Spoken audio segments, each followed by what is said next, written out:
વૈશ્વિક સ્તરે જળ, જંગલ, જમીન, જનાવર અને જળની સુખાકારી માટે કાર્યરત સમસ્ત મહાજનના મેનેજિંગ ટ્રસ્ટી અને ભારત સરકારના એનિમલ વેલફેર બોર્ડના સદસ્ય ડોક્ટર ગિરીશ શાહ અને ભારતના ખ્યાતનામ બિલ્ડર અને પ્રખર જીવદયા પ્રેમી પંકજ જૈન રાજકોટની એક દિવસની મુલાકાતે આવ્યા છે. સમસ્ત મહાજનની સમગ્ર કામગીરી તેમજ વૈશ્વિક કક્ષાએ જીવદયા, ગૌ સેવા, અભયદાન, શાકાહાર પ્રચાર પ્રસાર, માનવતા અંગેની વિસ્તૃત માહિતી તેમજ ખાસ કરીને ગૌચર સફાઈ કામ, તળાવ ઊંડા કરવા સહિતની કામોની વિસ્તૃત માહિતી પ્રેસ કોન્ફરન્સ દ્વારા આપી હતી.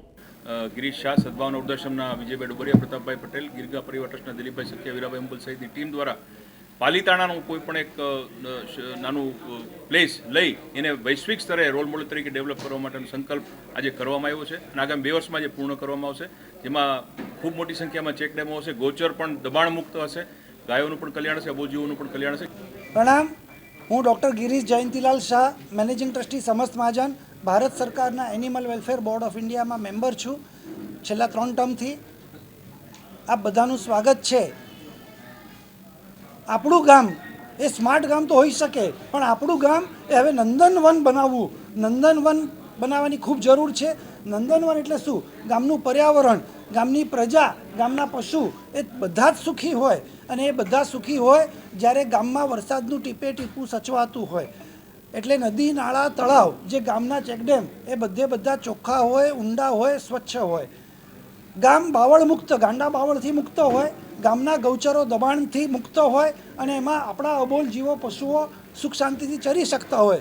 અને ગામનું પર્યાવરણ એ 4000 જણા સામાન્ય રીતે ગામમાં રહેતા હોય તો માથાદીઠ એક ઝાડ એટલે 4000 દેશી વૃક્ષો, વડ, પીપળ, આંબો, આંબલી, લીમડો, ઔદુંબર, જામુન, એ પ્રકારના કદમ, કરંજ, અર્જુન જેવા દેશી વૃક્ષોથી ગામ આખું લીલુંછમ હોય. આ એક અમારો ભાવ છે.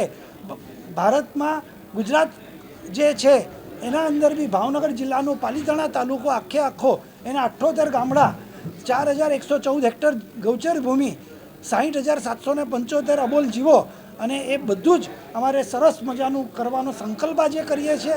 આવતા 2 વર્ષમાં આપ બધાને એનું પરિણામ બતાવવા માટે અમે બધા કટિબદ્ધ છીએ. આ બધાના સાથ અને સહકારની, સમગ્ર ગુજરાતના પ્રજાજનની આમાં સાથ અને સહકારની અપેક્ષા છે. સમગ્ર વિશ્વમાં એક આખો તાલુકો રોલ મોડેલ બને એ માટેનો અમારો પ્રયાસ. ગુજરાતની અંદર આ કામ ક્યાંક કરીએ તો પાલીતાણા એટલા માટે કે ત્યાં પવિત્ર તીર્થધામો પણ છે અને પ્રજાનો ખૂબ સારો ઉમદા સહકાર છે. શત્રુંજય ડેમ છે, શત્રુંજય તીર્થાધિરાજ છે. તો એ વિસ્તારમાં આ કામ કરીએ તો બધેથી સેન્ટ્રલ પોઈન્ટથી કનેક્ટેડ છે, અને ત્યાંથી કરી અને આખા ગુજરાતમાં એનો, એટલે એક સાથે કચ્છમાં પણ કામ ચાલુ છે, રાજકોટમાં પણ ચાલુ છે, આ બાજુ બનાસકાંઠામાં પણ ચાલુ છે. પણ કોન્સન્ટ્રેટેડ એપ્રોચ એક જગ્યાએ કરીએ તો એ રોલ મોડેલ જોઈ અને બીજે બધે પણ લોકોએ પોતપોતાની રીતે પણ કામ શરૂ કરે. 18,114 ગામડામાં એકલું સમસ્ત મહાજન કે એકલું સદભાવના કે એકલું ગીરગંગા પહોંચી નથી વળવાનું. અપના હાથ જગન્નાથ, દરેક ગામ પોતાની રીતે પણ કામ શરૂ કરે એવો પણ આમાં ભાવ. અત્યારે અમે 3 સંસ્થાઓનું સંયુક્ત આયોજન છે: સમસ્ત મહાજન, સદભાવના વૃદ્ધાશ્રમ અને ગીરગંગા પરિવાર.